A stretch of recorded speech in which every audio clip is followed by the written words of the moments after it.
Hi, good afternoon, everyone. This is Rajiv Khanna from immigration.com, the law offices of Rajiv Khanna PC. This is our Thursday, community call, which we hold every Thursday, once on LinkedIn and once on our private bridge. Today is our private bridge. I will close the conference in a few minutes because we have enough people already in the call. And I want to make sure that I cover everybody who's here. So just in a few more seconds, I'll go ahead and close it. But I just want to make sure, first of all, you guys can hear me. Okay, just give me 1 second. The conference is now in conversation mode. Can you all hear me okay, guys? Can you hear me? Hello? Yes. Okay. Yes. Okay, good. Thank you. Yes. Thank you. Very good. Yeah. Okay. The conference is now in presentation mode. So this is how we'll proceed in this conference. First, I will answer the questions that have been posted on forums.immigration.com. There's a specific forum where people post their messages. And out of those, I'll answer those questions that are frequently asked questions, first of all. Okay. And if you have any follow-up questions, I'll make room for that, but no new questions. Once I have answered all the follow-up questions, then we'll go on to new questions. Whoever has any questions can ask me at the end of the conference. And I'll lock the conference early enough so I make sure everybody who is here gets their questions answered. Okay. So with that said, let me, there's somebody has their hand up from area code 973. Not sure why. How can I help you? 973? Why do you have your hand up? Hello? Okay, maybe a mistake. So the way it works is if you press *5 on your phone, that shows up as a hand up in my panel. So I can unmute people and talk to them. But let me begin now. Now, please don't raise your hands, guys. I didn't invite anybody to raise your hands. Please put your hand down. Press *5 again. Yeah, thank you. Okay, now don't raise your hand right now. I'm going to answer the questions that have been posted first of all. So within that, the frequently asked question number 1. Can I omit a previous experience in perm filing and I-140 transfer between companies? Okay, so the problem is there can be a situation when you are preparing or having your lawyers prepare your perm forms. Let's say you worked for employer A, B, C, and D. But you cannot get experience letters for employer B and C. Can you omit them from your past experience? And the answer is no. You should not omit them as far as this is the way we do it. But you are not obliged to document every past employer. You are obliged to document only that experience which you are using. So let's say, for example, I have 20 years of experience, but I can document only 5 years of experience, and my job requires only 5 years of experience under perm. I don't have to document 20 years of experience. I have to document only 5.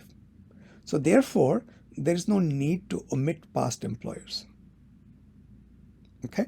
*5, if you have a follow-up question, no new questions. If you have a follow-up question on this, you can press *5 on your phone. Okay, let's go on to the next frequently asked question. This is a question also asked quite a lot. Sponsoring employment-based immigration petition for self-employment under EB-2 or EB-1 I-140. Can I set up a software firm for myself and sponsor an EB-2 or EB-1 I-140 for myself? And the answer is largely no, except in the situation of an EB-1C. Okay, yeah, there are some very clear rules. Okay, I have enough people in the call. I will go ahead and lock the conference now. So 1 second. The conference is now locked. Okay, I have enough people, so I'll make sure that people who are here get their questions answered. So going back to this question, can I set up my own company and get my own green card under EB-2 or EB-1 category? And the answer is largely no, except when you are going for EB-1C, which is intra-company transferee. So let's say you are owner of a company or majority stockholder of a company in India or Switzerland, doesn't matter where, and you want to open another company or buy another company and transfer yourself over, you could be majority stockholder in both companies, no problem. But for perm-based cases, if you have any control or ownership of the company, or a family member does, it is quite tricky. Yourself is almost impossible, but having a family member in control or as an officer also is tricky. Okay, so be mindful of that. So the answer is, can you sponsor yourself? No, except under limited EB-1C circumstances. Press *5 on your phone if you have a follow-up question on this issue. No new questions, please. Okay. Let's see. Somebody has their hand up from Houston, Texas. Yeah, Houston, go ahead, please. I can hear you. Hi, sir. Quick question regarding the EB-1C. So, how many employees should I have to make sure that that EB-1C goes through? Right? I mean, I cannot be the only person, CEO of the company, and apply EB-1C because I have to show the management that I am managing other folks. Right? That's correct. Is there law? Yeah. Let me clarify a couple of things here. And this is a very difficult issue, and the USCIS has struggled with this issue a lot. Okay, so there are two kinds of managerial positions: those who manage other professionals. So, for example, if you're an IT house, let's say you are the VP operations and you manage a team of 20 developers, you would qualify because you are managing several professionals. What is the least number? I'm not sure I can give you a number. If it's 2 people, it may be too small. If it is 10 plus, it may be enough. So it all depends. It's a fluid consideration. What the government is looking for is the nature of your job. If primarily your job is to manage and not to do the work yourself, you will be a people manager. Okay, so it's okay for you to be involved in, for example, high-level design or architectural considerations or troubleshooting, but your primary job should be managing other professionals. This is a people manager. The other kind is a function manager. So you could be a function manager without having any people to supervise. Many of the multinationals that we have worked with had that situation. They had people in management positions who had 0 people management responsibility, but a great deal of responsibility in a particular function of the organization. So it depends. Functional or people manager. People is a lot easier to get the case approved. When it's function, you would do a lot better with a larger number of employees than with a smaller number of employees. And if those employees are professional, that's the clearest case. Make sense? Yes, sir. Okay. Very good. Good luck. Let's see, is there any other frequently asked question? I'm just scrolling through real quickly. No. Oh, there's another one. H1B visa holder working remotely from India. Permissibility of working for an Indian company and also starting a business in India. So this is an interesting situation. Let's begin with first question first.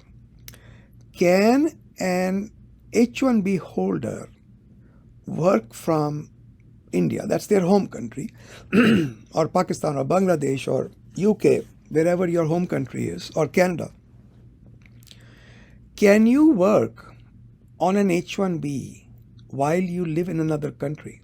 And the answer is sure. But let's separate these two issues, having an H1B and working from abroad. To work from abroad for a US company, you do not need an H1B. Okay? So, for example, if I want to hire a contract team to develop some software for me from India, they don't have to have H-1Bs. You are all familiar with that, right? Offshoring, that's what it means. However, if an employee is in the United States, they have an H-1B, and they want to go to India or their home country and continue working from there, they have two choices. They can give up the H-1B and work upon any terms they wish. They can work as a contractor, they can work for half the salary, they can work for twice the salary, totally up to them, whatever they negotiate with the company. But if they want to maintain their H-1B, there is a very strange ruling from the US Department of Labor in a similar context where they said, well, if you want to maintain your H-1B, you must be paid your full salary under the US laws. And I think that decision is quite mistaken. I don't think there is any such requirement. I have a whole bunch of reasons for that, such as intermittent H-1Bs, such as how can you apply US laws in India? India is not subordinate to the United States. So there's all kinds of issues with that ruling. It's a very poor ruling, and I think it's open to challenge. Nevertheless, if you want to maintain your H-1B, Department of Labor will say you must be paid your full H-1B salary. I don't think so, but that's what the books say. Okay, so that's the first question. Can an H-1B visa holder work remotely from India? And the answer is sure. And by the way, I have written an article on this, a small comment.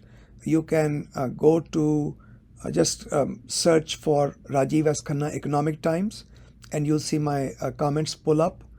And one of the earliest comments I made was on this issue. So it's towards the end of the list of articles I have. Okay, you can take a look at that. Now, second part of the question is, I'm working for a US company on H-1B. Can I also work for an Indian company? Sure, why not? I don't see any problem with it. And the last question is, can I also start my own business in India? Sure. Again, I see no problem. Okay, that's the weirdness in this situation. You are trying to apply US H-1B laws into another country which is not subordinate to your laws. So it becomes very weird. That's my answer. I would say go for it. Okay, I think those were the questions. There's a follow-up question from somebody who is in area code 917. Let's see. Where is 917? Oh, I can't locate you. Give me 1 second. Yeah, here you are. New York. Okay. New York, go ahead. I can hear you. Namaste. So thank you for the answer. So basically, I can work for another company, as many companies as I want, while on H1 sitting in India, as well as I can open my company. That's fine. Because Absolutely. the US rules do not apply in it. Absolutely. But let's say in a few months, I'm returning to the US. Then the US laws will kick in and I might have to pause the payroll, right? Yes. So once you land back into the United States from the US soil, I think it's objectionable if you are managing your own company. It is definitely objectionable if you are working for an Indian company. So I think you cannot do that from the US soil. But as long as you are sitting on the Indian soil, you can hold your H-1B and do as many jobs as you like, including your own company.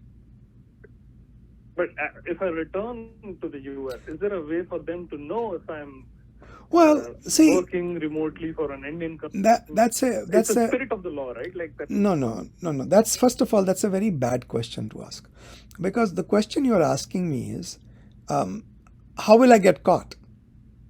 And that's not an appropriate question for any lawyer to answer. We can't assist you in breaking the law. How will you get found out? I really cannot get into that, but I can tell you this, that if you do get found out, what is the worst case scenario? They can say, oh, you've broken your status, you violated your status, and they could even say you committed fraud or misrepresentation, depending upon what you have filed. Okay. For example, a representation that you are maintaining status could be considered a falsehood because you really are not maintaining status. It's a difficult case for the government to prosecute. They might just say, well, go get a visa stamp and come back. So that will wash your background clean. But that's not something I would like to test. Let's put it like that. Okay? Okay. Good luck, Thank sir. you. You're welcome. Good luck. Okay. So that was that. Oh, there's another question here. This one is question number 18. Starting a new venture as an H-1B visa holder, establishing an LLC C Corp, and involvement as a board member and founder. How can I set up an LLC C Corp company for a startup while I'm on H-1B? How to become a board member and founder without being an employee while maintaining legal H-1B status. So let's separate the two. You can be a board member of as many companies as you like as long as you're not compensated for it. Okay? But if you own stock in that company, that could become tricky, especially if it's a small company. That could mean you are basically managing the company. Okay? So that would be very tricky. But if you were, let's say, a board member of IBM and you had 100 shares in IBM, that I don't think is objectionable. So the problem is there should be a distance between your investment and your control. Either have investment with no control or have control with no investment, and you're not getting compensated. That's one part. The first part of your question is even more tricky. The problem is not so much that you cannot do it. The problem is there is so far a separation and a distinction in what the US State Department considers to be legal and what the USCIS considers to be legal. Okay? USCIS says we only care that you have an employer-employee relationship, which means even though you are a 100% stockholder in your own company, somebody can fire you. For example, the board of directors, an independent board of directors.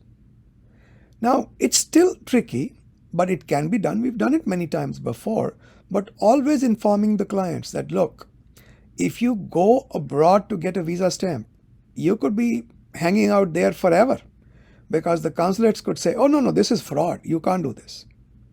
Because of this, it becomes quite complicated. But as long as you are only dealing with the USCIS and you don't have to travel, then I don't see any problem. Employer-employee relationship is key, not the ownership. So far. Okay? *5. If you have a follow-up question on this, press *5. Okay. I think those were all the posted questions, frequently asked questions. Now I'm reverting back and recursing to normal questions. Then we'll do new questions. Switching from F1 CPT to H4 with H4 EAD, job continuity and other visa options. Okay. Yashaswini says, currently I'm an F1 CPT. My husband has an approved I-140. Can I switch from CPT to an H4 and H4 EAD? Sure, without losing my job. That's tricky because I can't predict one thing that is the most complicated one. Will they approve your H4 at the same time they approve your EAD? Because if they approve the H4, you are no longer on F1, so you can't do CPT. And you don't have an EAD yet, so you can't work. So that's the tricky part. Now, one of the key questions could be, how far ahead of the start date can I apply for H4 EAD? Now, strangely, there is a rule that you can apply for H1 only 6 months ahead of time. But there's no such rule on H4 as far as I can tell. So even going with the strictest interpretation of any kind of applicable law, what if you applied for an H4 and H4 EAD 6 months in the future? Chances are relatively good that you will get your H4 and H4 EAD approval in 6 months. In the meantime, you can continue working for CPT with the CPT, right? So it looks to me there is no safety in this, but the most you can do is minimize your potential unemployment time by pushing the start date of the H4 and the H4 EAD way into the future, maybe 6 months. It could be even 1 year.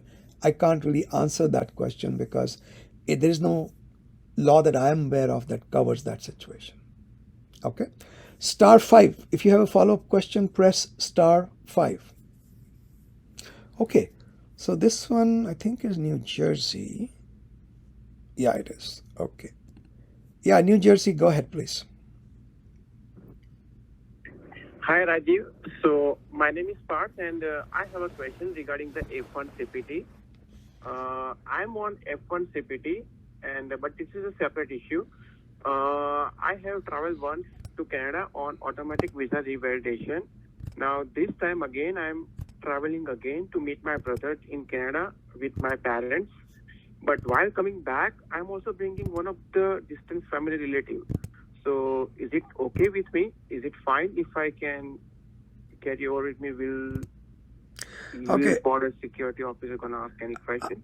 Your question has nothing to do with what I just discussed. Okay. So right now I'm inviting only follow-up questions. But since we have taken already a few seconds of the time of the conference, I'll answer your question, but anybody who does that again, I won't answer. We have to maintain discipline in the call because otherwise I'll never get done with the questions. Okay. So I'm not sure what problem you have, whether it is the AVR usage or bringing somebody who's not. I don't understand what the problem is.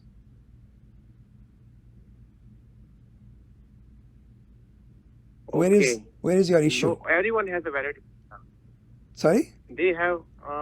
It's just because I'm just bringing them to the USA. When you say bringing So them, they can ask me why when you say bringing them, you mean bringing them in your car? Is that what you're saying? Yes, correct. So you're worried about smuggling somebody who may not be fully legal. Is that what? See, I don't understand your concern. That's what I'm. G? I'm F1 visa and I will travel on AVR and they have their D1, D2 visa. No, that's okay. That has nothing to do with you.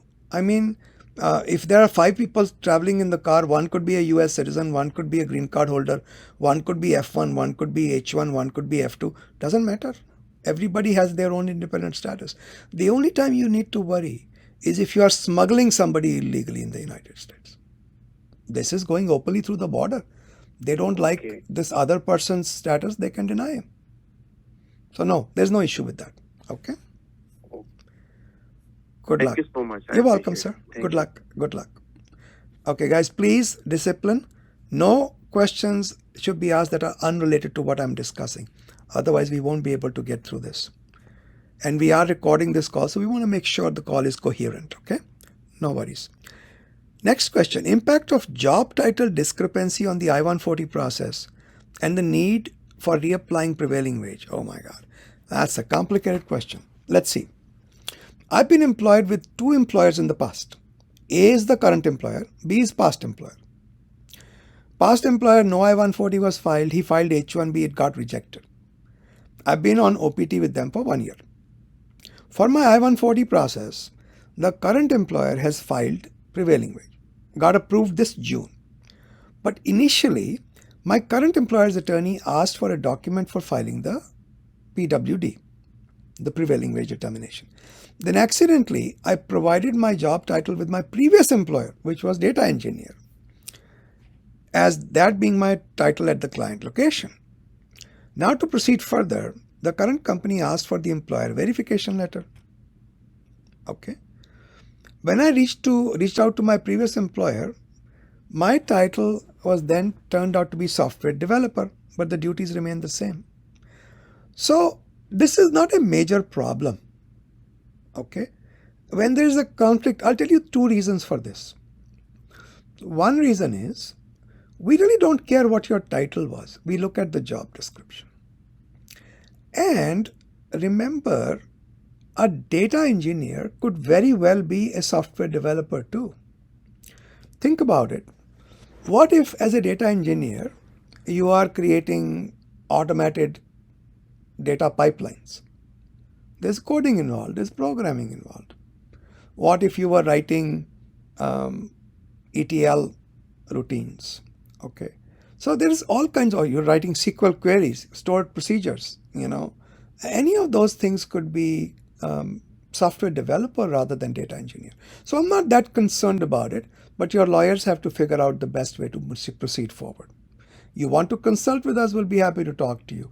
But it's really your lawyers who already are on the case who can better advise you. But this is definitely not unmanageable. Okay? So I think you should be fine. This conflict doesn't appear to be too much. And just to be on the safe side, apply for another prevailing wage also. Proceed forward according to your lawyer's advice, but just in case things get messed up, so you have another case going. It doesn't cost you any money, right? Press *5 if you have a follow-up question. Press *5. Okay, let's go on to the next question. H1B extension pending, out of status denial. This is question number 6. Out of status denial due to travel and re-entering the US. My current H1B expires in October, applied for extension in April, which is pending. I-94 end date is October 23. Recently traveled to Canada for 2 days and re-entered. Got the new I-94 date as of October 12th, so same as before. Now after my H1B gets approved, will I be receiving 797A or B? A, because see, during extension of an H1B, you are allowed to travel. It is when you are applying for change of status you have a problem. Okay, so does the new I-94 supersede the old I-94? Yes. But well, the old I-94 end date was 2023 October 2, right? It's the same date. Are you on the phone? Press *5 if you're here. Press *5. I'm a little confused what you're saying. They are the same date, right? Past H1B visa is October 12th. Re-entered. Yeah, it's the same date. So, yeah, I don't see any problem here. I was told by my attorney that an extension will be denied if I traveled out of the country. That's not true. That's not true. During an extension, if you travel, you will not be denied.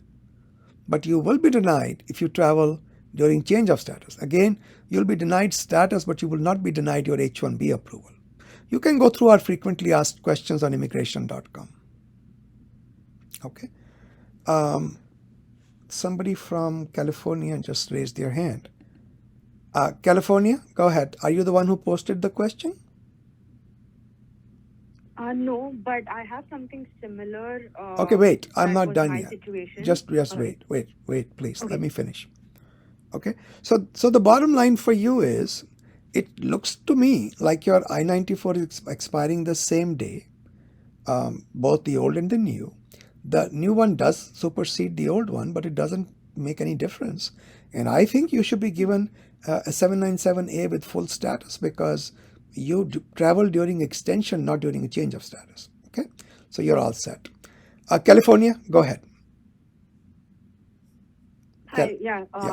So my situation was that I had to file my change of status for H4, but I received H1B transfer, so I have my H1B approved. I had to do it through the consular method where I received an I-797B.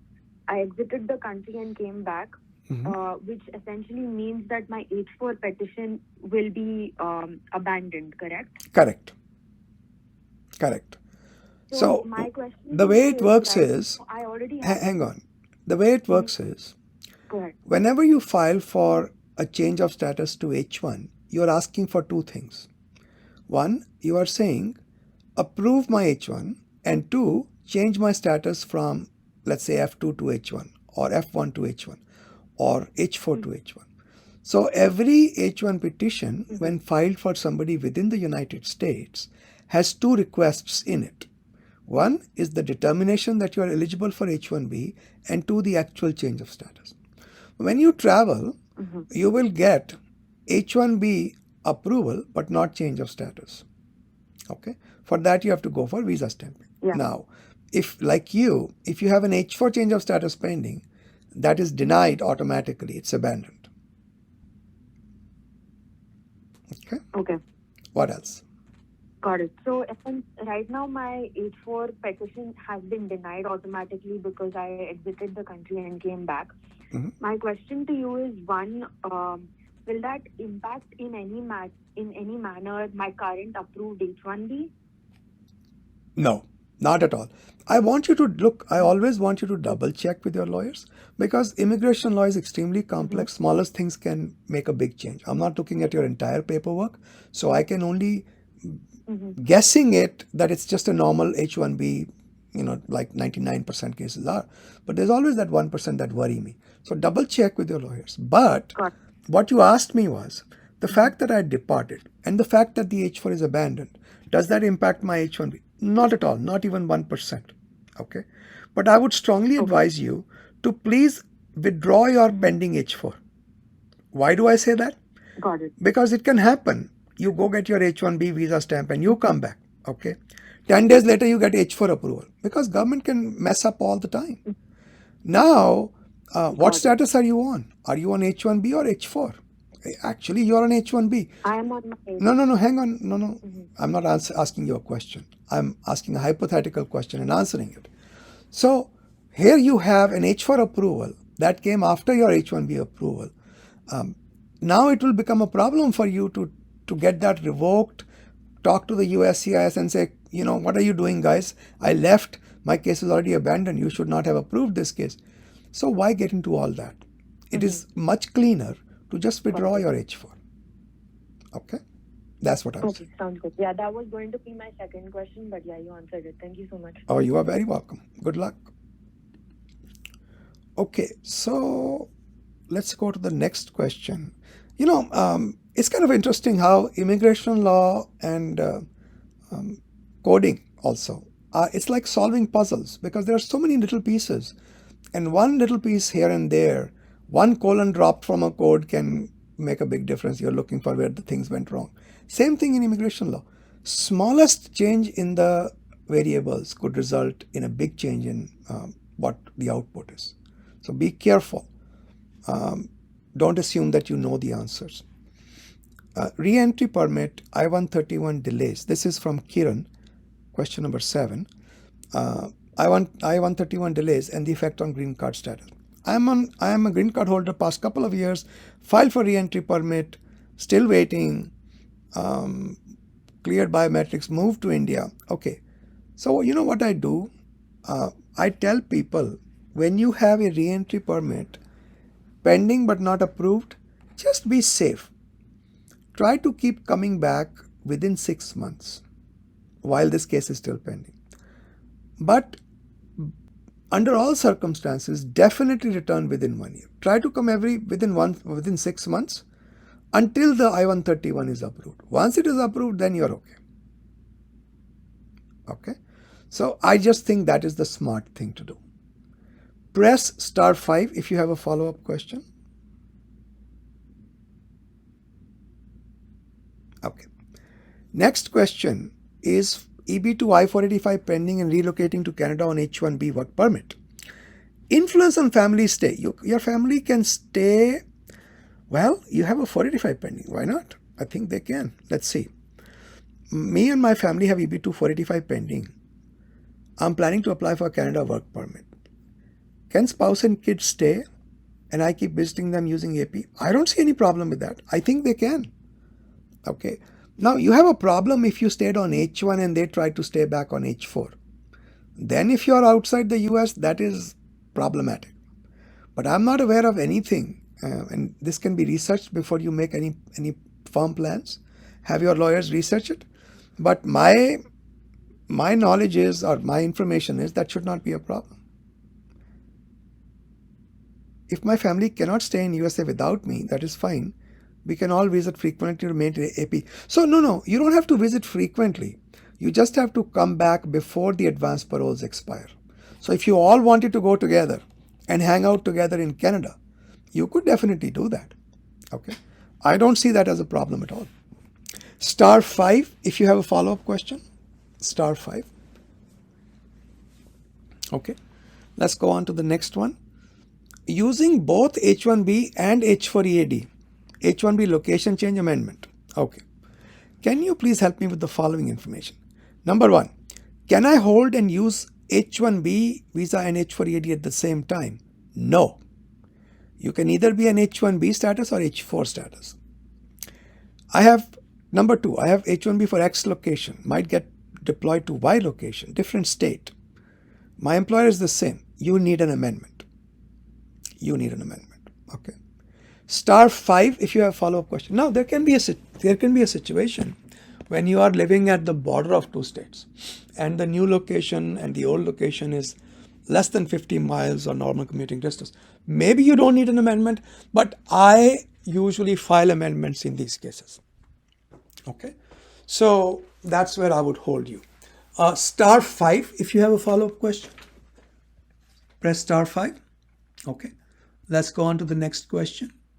Edakunni versus Mayorkas settlement, filing options for H4 EAD application with H1B amendment.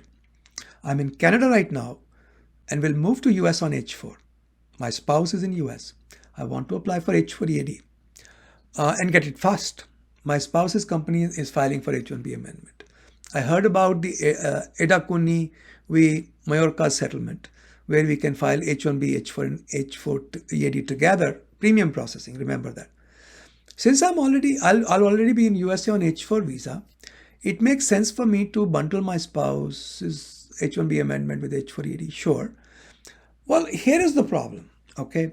This is something surprising I heard from our team yesterday. It only came up yesterday. I thought the government was abiding by the settlement, but Anna told me, the supervisor of our non-immigrant visa section, that they're not always doing that. So to me, that's contempt of court. If you have agreed on something and then you don't do it, that's contempt of court.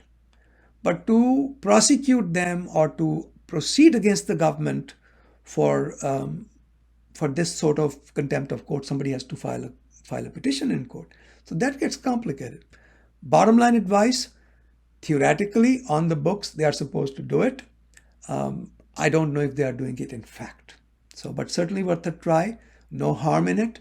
And if necessary, you can always file a contempt petition in court. Star 5, if you have a follow-up question, press star 5. Question number 11. Timing and effects of filing for green card during F1 STEM OPT and travel issues. Based upon our community conversation, I heard that the employer can file green card for any visa, even when you're in F1. Yes, I've written on this that even students can apply for a green card, but for people born in India, it's not really much use in some ways. So if you search the web for my name, Rajiv, that's with an I, R-A-J-I-V, Rajiv S. Khanna, Economic Times, you'll come to my articles and one of them deals with applying for a green card while you are still a student. If my employer agrees to file for my green card now, I'm on F1 STEM OPT, will it be okay after end of OPT, or you don't suggest this option? Look, there is a possibility of a travel issue because you have exhibited immigrant intent. Frankly, there are two situations in which I will do this, or three situations. I would file for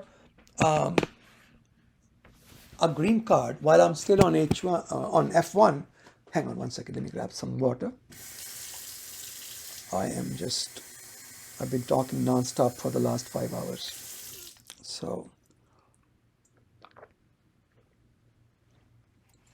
okay, good as new. So, three situations where I stop worrying.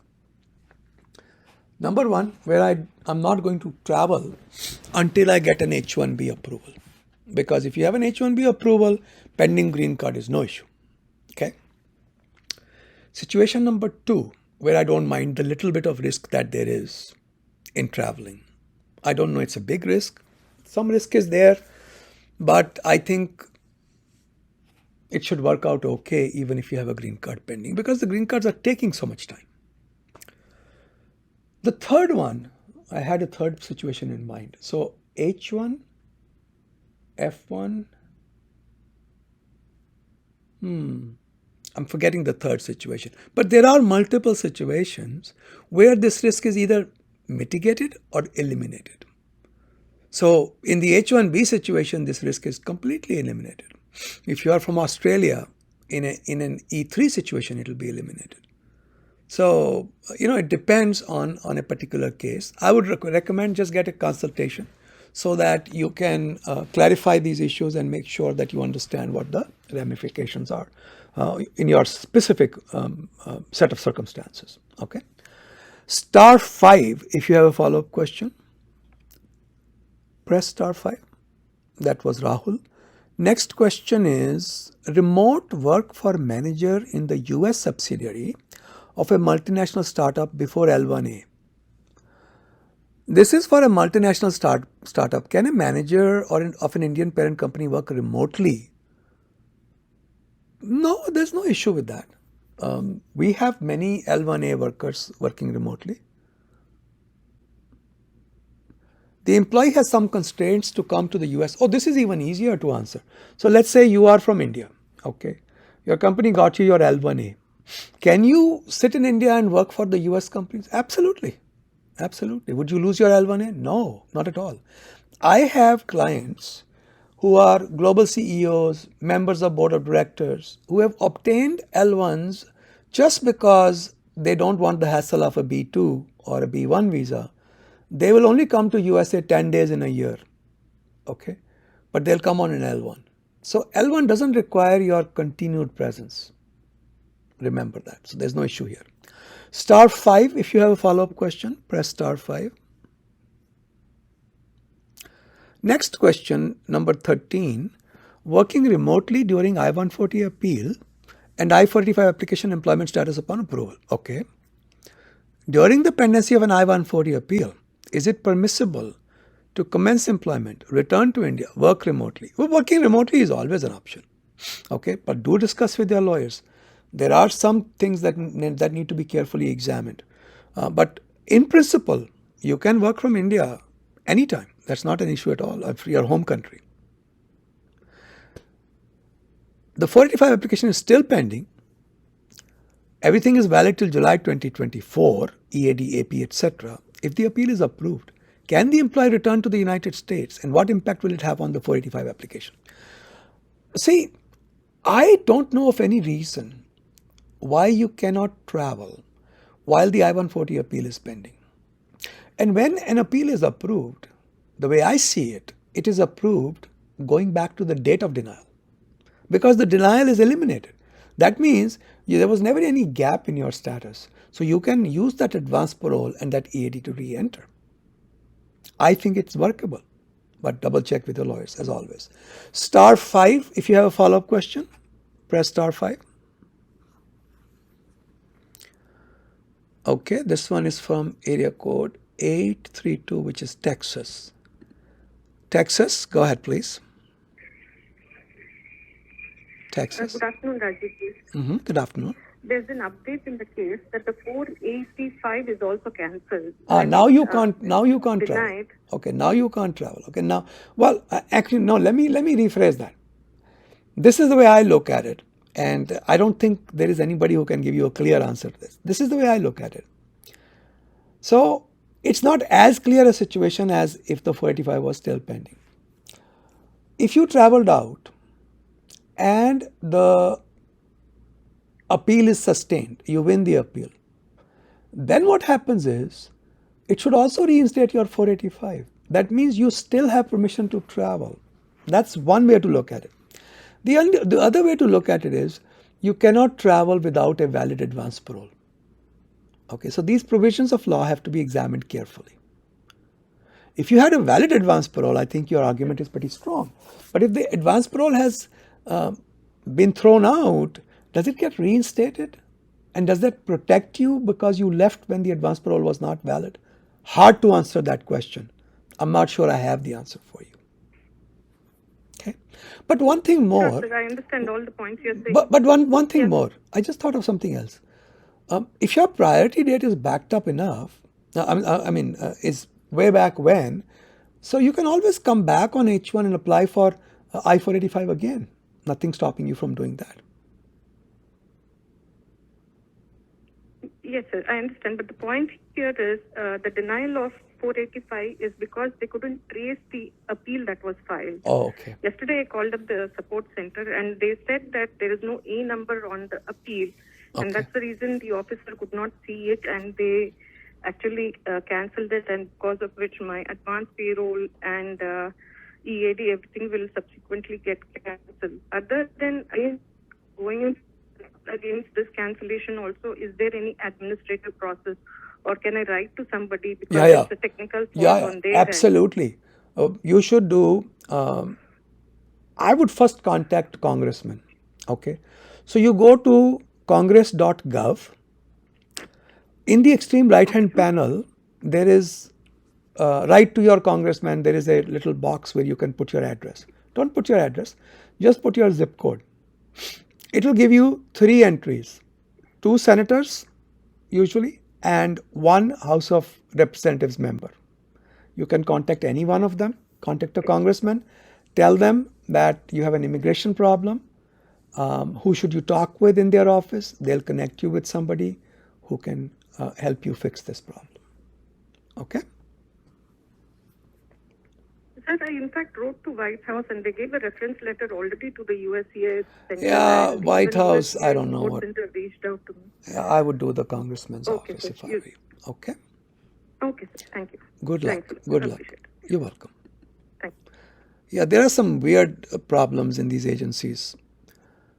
So, next question is, starting a job in the USA with stamped H1B, entering on H4 and utilizing AVR from Canada. Yeah, you can do that.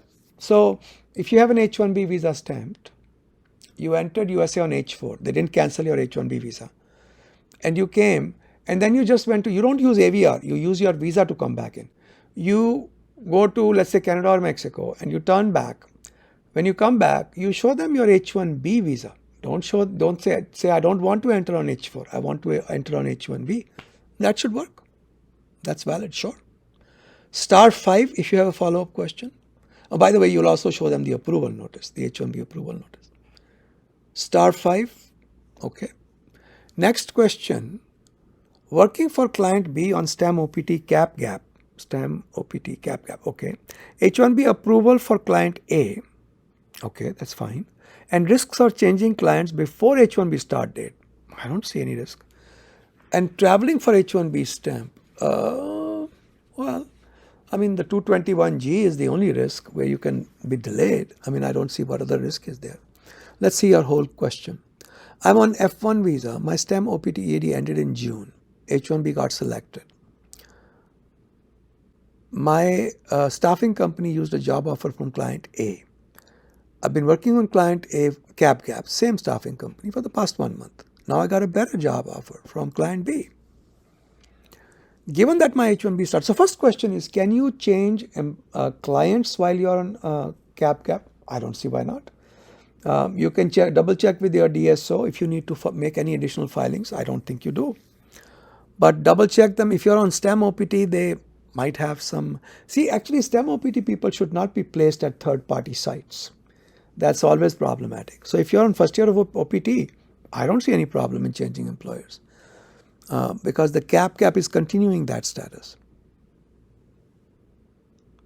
My concern is, on or after October 1st, until the amendment is filed, I will not be working for the client that we submitted during the filing.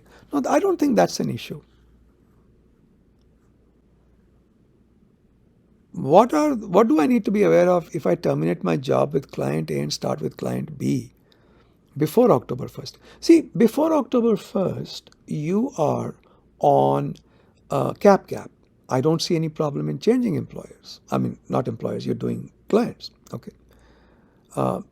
Then October 1st, you'll be filing an amendment. So what you could do is, you could have your H1B paperwork for amendment ready, and on October 1st, file the amendment, or September 30th, file the amendment.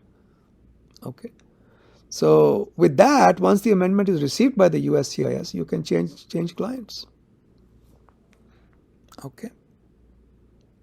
I'm planning to travel to India in the month of November this year to get my H1B stamping. Okay. Do you think filing an amendment just before stamping has any adverse impact? No, I don't think so. I think it's a normal situation. Press *5 if you have a follow-up question. See, I would have a problem if the client A job was made up, but you're already working for them. It's not like it's a made-up job. So that's why I don't think this is a complicated situation. Just a matter of logistics. Okay, no follow-up question. Let's see. Question number 17. I think we have, oh boy, there were a lot of questions today. Usually I tell them to stop at 13, but I think they have approved like 19 or 20 questions today. Okay, no worries. So we have 2 or 3 more questions to go through. Then we'll start the new questions. I just finished this one. Now this was a frequently asked question. Transitioning from, this is question number 17, from EB-2 NIW to O1 visa for multiple employers and avoiding concurrent H1B. I have an EB-2 NIW approved with company A. If I want to work for multiple employers without going through concurrent H1B, can I ask future employer to file for O1? Well, you still have to do concurrent O1s, right? As far as I know, I mean, there could be a situation where you have an employer who is placing you at different sites and they are the O1 employer. I think it gets complicated. I'm not sure. I think H1B is a better fit for you. My plan is to get O1 with company B, then I'll ask company C to file for another O1. Yeah, I think that can be done. I think that can be done. I'm pretty sure concurrent O1s are no problem. Okay. *5 if you have a follow-up question on this. *5. This is question number 19. I believe this is the last question. Returning to the US for child's education with EB-2 green card consular processing and pending H1B administrative processing.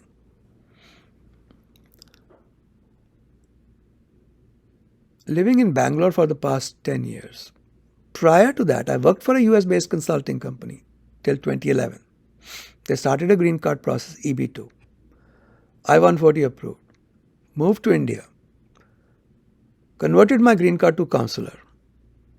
My children are studying in Bangalore, or my child. I received a letter from Mumbai saying that my case is ready. My sponsoring employer has closed down business. Ouch. Yeah, that's not going to work. So you have to start your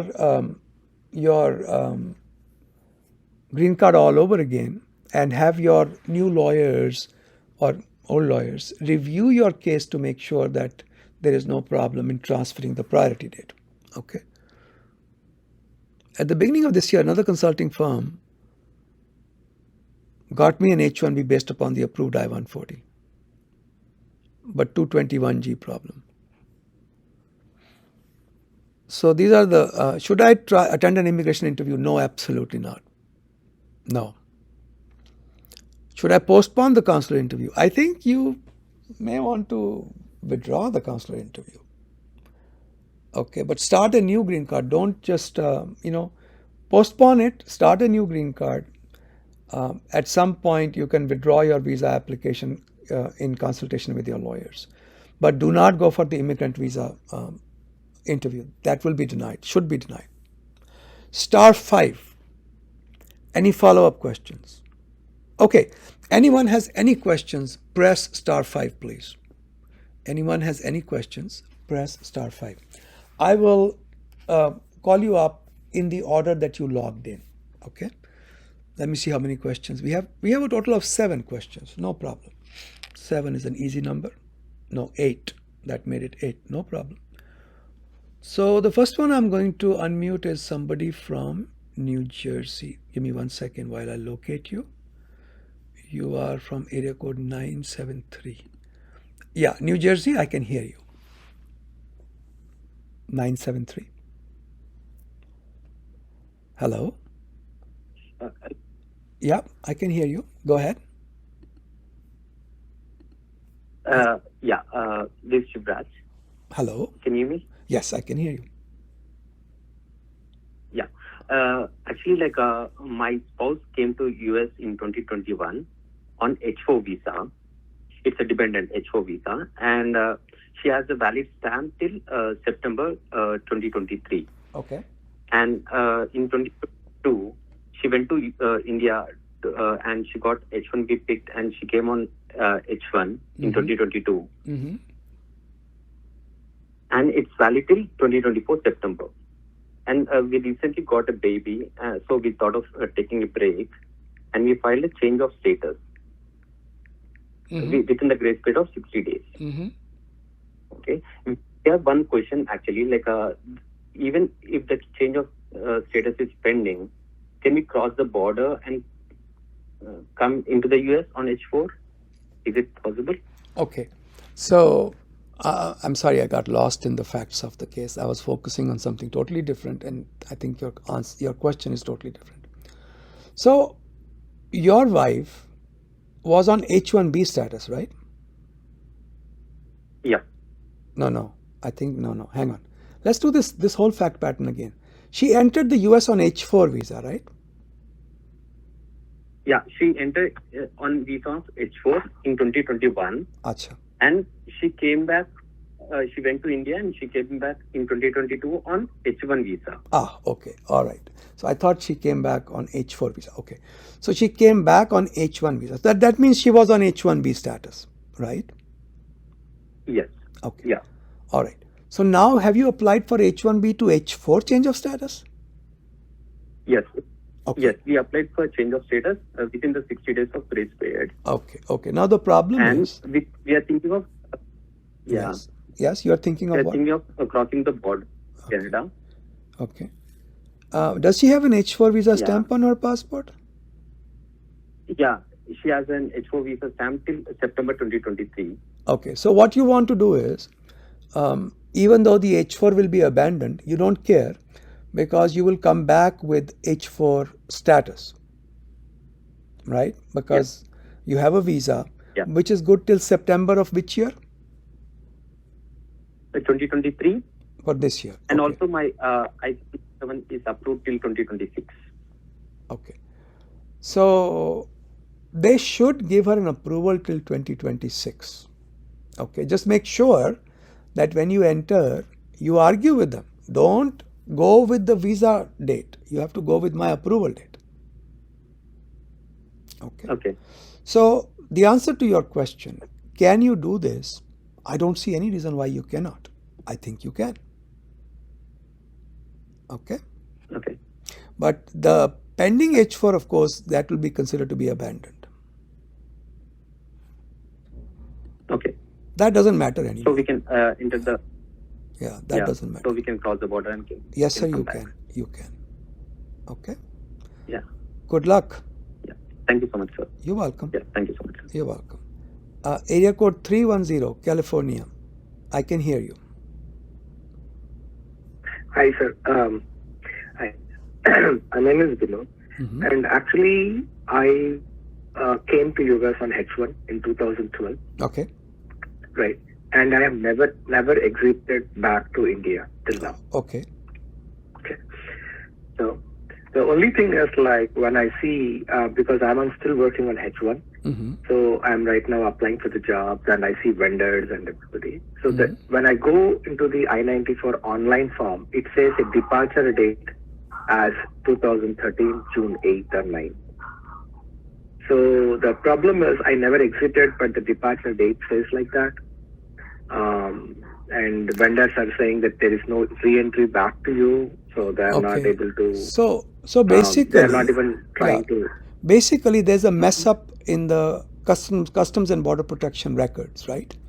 Because CBP did not. Okay, so this can be corrected. So what you do is just do a search for CBP I-94 correction, or do I-94 correction cbp.gov, or just the formula that Google uses, I-94 correction site : cbp.gov. Okay. So you will come up with all these offices. So find the office that is the most convenient. Figure out what their working hours are. Take evidence when you entered the United States, take your passport. There'll be no exit stamp or entry into any other country. Okay. So take the passport with you, take evidence that you've been maintaining status, and tell them this is a mistake made by you guys. Please correct it. They should fix it. Okay. Okay. Okay. Good luck. Okay, sir. Thank you. You're welcome. Got it. Bye-bye. Thank you, sir. Bye. Oh, by the way, California, if you are living in San Francisco area, you can even email them. San Francisco has an email address. Oh, also. okay. Yeah, they have an email address online. Okay. Okay. Good luck. Okay. Thank you, sir. You're welcome. Thanks, sir. You're welcome. Let's go to Germany. Germany, go ahead, please. Can you hear me? Yes, Hi, ma'am. Rajiv. I can hear you just fine. Please go ahead. Hi, thank you so much. So, I was working in India for 3 years after my college when I was offered this job here in Germany. I think 10 months ago. It's going to be 10 months by the end of this month. Okay. And it's a full-time and a really good job here. And that's the reason why I moved here. I haven't studied here. Okay. And I recently applied for a B1, B2 visa. My company is a multinational company, so we have offices in New York as well. Okay. My question is that I applied for a tourist visa because I wanted to visit my friends, and it got denied. And I wasn't given a chance to give my case or show my documents as well. And so my question is, how soon can I apply again for a tourist visa, if at all? And secondly, since we have an office in New York, I have an opportunity early next year, around Feb or March, to go for a conference there.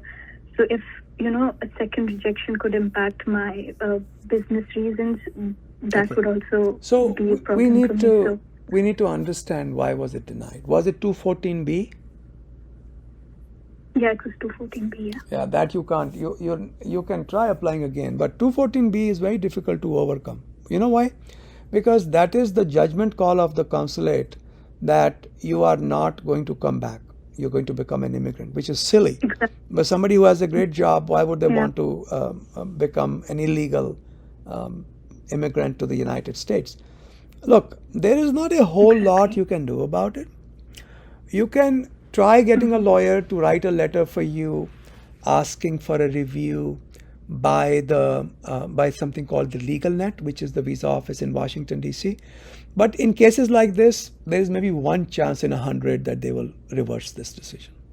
You can try. No harm in trying. I was hoping to apply for the visa again. You can try, but I don't think that's going to make a difference. 214B is not going to be changed. And frankly, I can't think of any reason, personally, from my perspective, why two denials is any worse than one denial. So if you try again and fail again, I think you're in the same situation. Even for business reasons, there are chances that it might get denied. Oh, yeah. Because the problem is not with the purpose of your visit. The problem is their suspicion of you. You are young, you're probably unmarried, and they don't like these kind of they're not the best applicants. But again, it's also a judgment call by the consulate. Very, very difficult to overturn that. Okay? So I shouldn't apply, you mean? No, you didn't hear what I said. No, wait. Hear what I say, not you, don't filter through your own bias. Hear what I said. I said, I don't see how getting denied twice is any worse than getting denied once. So if you apply again and you get denied, so what? Okay. You can try. Is there any limit? That is a local policy. Some consulates will say you can't apply for 6 months now. Some consulates will say, I don't care, you can apply again tomorrow if you want. Okay. Yeah, we don't have any restrictions. Yeah. So thank you. Best of luck to you, ma'am. Thank you. Bye-bye. Thank you. Bye-bye. Okay, so area code 917, I guess that's New York. New York, go ahead, please. 9 Hi, months. Rajiv ji. Hello, sir. So, planning to apply for EB-2 NIW. Okay. And have consulted an independent lawyer about it. Okay. And he said he cannot move forward in an application without a recommendation letter. Is it a hard requirement? No, not at all. No, that is complete nonsense. Okay. Listen, I have no idea why somebody would say that. I'm assuming they're a competent lawyer, and if they are saying it, they must have a reason. I can't see it. The essence of a national interest waiver is only two things. Everything else is secondary. Number one, what will you do above and beyond others in your field, which is in the national interest of the United States? So let me give you an example. And this is all from our cases. So we have a scientist who is working for Yale University. Okay. She's working in the area of autoimmune diseases. So when we present her case, we first show the government, number one, autoimmune diseases is a big problem in the United States. Okay, 1 second. Autoimmune disease is a big problem in the United States. Number two, her research is open to the whole country. It is not proprietary research confined to one company. So I have proved what she is going to do, and why is it above other researchers? Because there are researchers in academia as well as in the private industry. Private industry research is not exposed to the public. So it's but I totally get your point, sir. No, wait. I'm not done yet. I'm not done yet. Okay, sir. You get one point. The second point is still there. The second point you have to prove is that whatever project you are planning to do, there is interest in the United States in that project. What does that mean? You either have a job, or there are companies who say, we are very interested. If this gentleman gets his green card, we'll work with him, or we intend to work with him. Those are the two things. Where is this point of recommendation letters? I don't understand that. So I think probably the reason is I don't have a research profile. I don't have a PhD. It doesn't have to be research. No. I remember doing an NIW for somebody who had created an edible packaging. So first you eat the cookie, then you eat the package, the cookie came on. Okay. Okay. So if I consult like your offices, like will you be the one who will be taking the case, or the team members? You can email me your resume. I'll take a look at it, but make sure you put in what project you are planning to do. Okay. Because this depends upon your project. It does not depend upon your qualifications. Project as in like my future endeavor. Future endeavor. So let us say, I'll give you an example. Let us say I'm a lawyer and I want to come to the United States to work in spreading awareness of international, no, it's a bad example. Let me take another example. Something that is, okay, for example, let's say I want to talk about cybersecurity and I'm not a lawyer. Let's say I'm a computer geek. And I want to spread awareness of cybersecurity in the rural areas, and I'm going to do this free because the government of Florida is willing to work with me. The government of or the University of California is going to work with me. So I have these 2-3 agencies or entities that are going to work with me. That's a good case because this information is going to be available to the whole world, to the whole United States. Compare that with another case. Let's say that Siemens hires me, okay, and I'm going to create a new kind of non-invasive testing procedure for them, okay. Government will say, how is that helping the United States? It's helping only one company, okay. So your work should be of interest to the United States, and it should show something beyond somebody who's just working for a company. And two, there should be interest in your work in the United States. It doesn't have to be letters, but there has to be interest. And that's usually the best way to do it. Your qualifications are way down in the list. There are 2 more criteria. One is purely legal, and one is, are you qualified to do the work? That has never been a problem. Anybody who's done the degrees qualifies. There's no recommendation letter needed. Okay? And sir, what is your email again? My email is help@immigration.com. We don't charge for resume reviews. You can email me your resume. And that email it directly goes to you, right? It is my email. It has been my email for 33 years. Okay, sir. Thank you. Good luck. Let's go to New Jersey, area code 201. New Jersey, go ahead, please. 201. Hello. Okay, I will have to move on if you don't answer. Area code 201.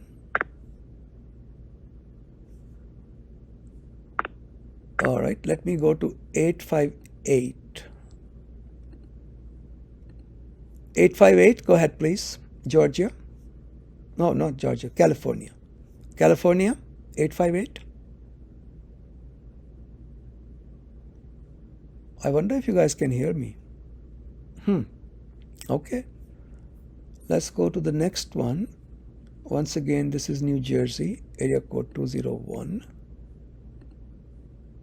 Trying 201 again. Area code 201. Can't hear me, or I can't hear you. Area code 973, that's also New Jersey. Can you hear me? Hey Rajiv, can you hear me? Yeah, I don't know why other people can't. You and I are doing fine. You and I are doing fine, but I don't know. Go ahead. How can I help you? I have a question regarding B2 visa. So I was recently terminated on PIP. Okay. And I am looking to file for B2 visa. Sure. To move my H1B. So I was wondering if I should mention my termination due to PIP on the supporting letter. Okay, what is PIP is performance improvement plan, right? Yes. Yeah, that has nothing to do. Whatever the reason based on performance. No, you don't have to do anything like that. Why should you bring it up? It's not required. Only thing that is required is you were laid off on XYZ date and you are filing a B1, B2 within 60 days. Actually, what I want you to do is, our website, immigration.com? Yes. Okay. On the very top ribbon, there is Rajiv's blog. Go to Rajiv's blog. And third entry is how to apply for B1, B2. Okay. It tells you exactly what you should file. Okay. So do the filing like that. And also... Go ahead. Okay, go ahead. No, go ahead. I actually had a question. For one of my friends. She's on the call, but she's not able to raise her hand. Okay. So she already filed for a B2 visa like a couple of days ago. All right. So she had a question. Like she also terminated because of the layoff. So the question was like when the 60 days period stops. Okay. So government. Hang on. Let me answer. Let me answer. I got it. Okay. So there was some doubt about that until a few months ago, when government said, "Look, we don't care when you stopped working. We only care when you stop getting paid." Okay. So I would say your 60 days begins from the date your full pay period is ending. So let's say in July, I got paid for my full salary for August and September, but I stopped working in July. My 60 days will begin in September once my pay period expires. Got it? So her question was, when does it stop? Like, she has filed for the B2 visa. Oh, so, okay. She has the Okay. receipt, Once you have filed within 60 days, you don't have to worry about it anymore. You're good. Okay. Okay. And also another question, last question. So once she's withdraw B2 application and join a company and all her H1B is transferred, and if she gets terminated again, she has another. Can she apply for B2 again? Yeah, probably another 60 days. But this is a lot more complicated. Okay, I can't answer that question in the time that we have. I do want you to read my blog entry. Okay. It answers a lot of your doubts. Okay. Got it. Good luck. Okay. All right. Take care. Bye bye. Thank you. You're welcome. Okay, I don't know what is going on here. I could not talk to several other people. Let me try. There is California 858. Let me try 858. 858, I can hear you. Go ahead, please. Hello, sir. Can you hear me now? Yes, I can. Go ahead. Yes, thank you. So I had a follow-up question on the NIW question. Can I ask that? Of course, go ahead. Yeah, so I'm not very much clear on how does the concept of NIW help for multiple employers after the NIW petition is approved. So let's say the NIW application petition is... It doesn't. Let me make it easy for you. It doesn't. If you are India born and you are getting charged to India, it doesn't help you at all. But let's say you were born in Canada. Okay. Once you get the NIW, the dates are current, you can file your 485, get EAD and start working for as many employers as you like. As long as you're working in your own area of expertise and as long as you are complying with your own guidelines laid out in your national interest waiver. So if you are born in India, it doesn't help you, but if you are born in any other country, it does help you. Okay? So whether I have NIW or whether I'm on H1B, it doesn't make any difference. No. If you get an NIW approval, it gets you a priority date. That's a big advantage. Okay, it's not going to get you a green card within a year, but it's going to get you in the queue, and you are free to keep changing employers on H1B as many times as you need to, as long as you're working in your own area of expertise. So I don't see any problem with it. There is a marginal advantage, not a huge advantage. But to change employer, I'll still need to transfer H1B? Absolutely. After NIW? Absolutely. Until you get your EAD, you have to keep doing that. Okay. All right. Thank you. Thank you very much. You're welcome. I'm back to New Jersey, trying again, area code 285. Okay, can't hear you. Let's go on to Pennsylvania. 1 second. Area code 412. Go ahead, please. Hi, Rajiv. Are you able to hear me? Yes, I can. Please go ahead. I'm currently on H1B visa, but I had to travel to India, so I'm working from India currently. But I plan to stay over here, take a break and stay and work in India itself. So in my case, can I get back to US after, say, for example, 10 years on an H1B transfer? Okay, so 10 years may be a little excessive, but 6 years for sure. Okay. There are several rules. One of the rules is something called remainder option. Okay. Remainder option has no time limit as of this year. There is no law that says, so you could even do it 10 years. 6 years is by statute. Okay. The unlimited time is by regulation. So remember, there's a difference between statute and regulation. Regulations can be changed. Statutes take a lot of time to change. So therefore, 6 years is a safe bet. 10 years maybe by the time if the regulations haven't changed. Okay? Okay. Good luck. Okay. Until then, I can change. I can resign this current job and take up a new job if at all I want to come back, right? Yes, you can. Okay. Good luck. Sure. Thank you so much. All right, bye-bye. Let's try area. I think we just did 857. 1 second. Do we have?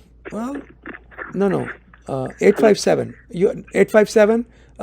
Massachusetts, you're on. Go ahead, please. Yeah, I can hear you. Yeah. Go ahead. Yeah. So my H1B was picked for the profitable organization, and now I'm switching to the non-profit organization. Okay. So my question is like, can I file my green card under the non-profit organization? Sure. Or I have to move to the profit and then file? No. There is no such requirement. We have tons of people who have gotten their green cards through non-profits. That's not an issue at all. Go for it. Okay. Okay. And like after that, like if I want to move back to the profitable organization, I can do that, right? Absolutely. Without any. And you can carry the priority date if your I-140 is approved. Just like any, there is no difference in a green card filed through non-profit or for-profit. No difference. Okay. All right. No problem. Good luck. Yeah. All right, sir. Thank you.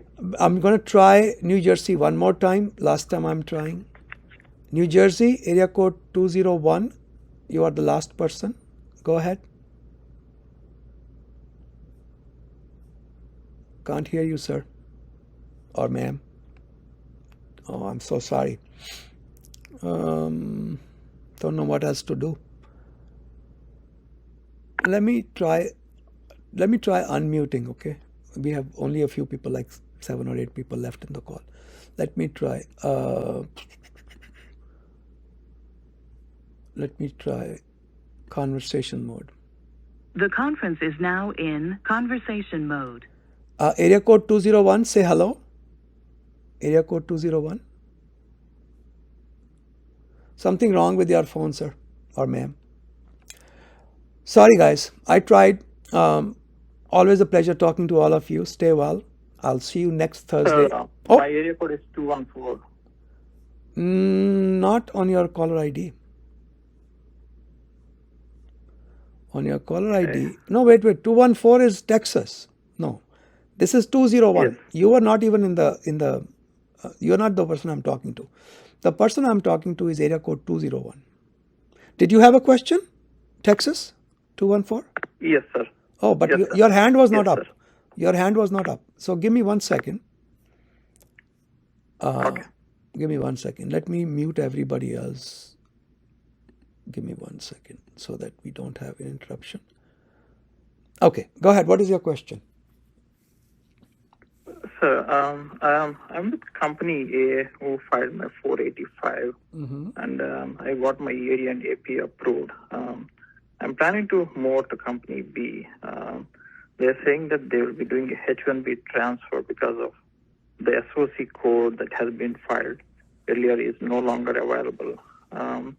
And my question is, like, after they transfer the H1B, is there any risk of 485J getting denied with the second company? Oh, and, that's a very difficult question to answer. Okay, so your question is this: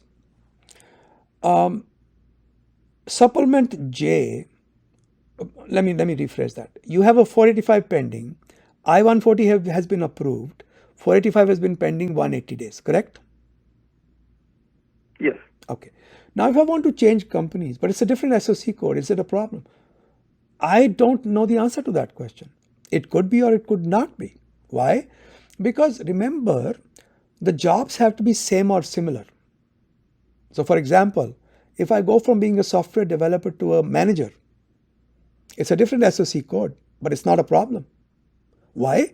Because the prior job to the second job is just a promotion. Promotions are allowed. So, the answer to your question, just because there's a change in SOC doesn't mean anything. What is required is same or similar jobs. And similar means promotions also. Okay. Got it? Okay.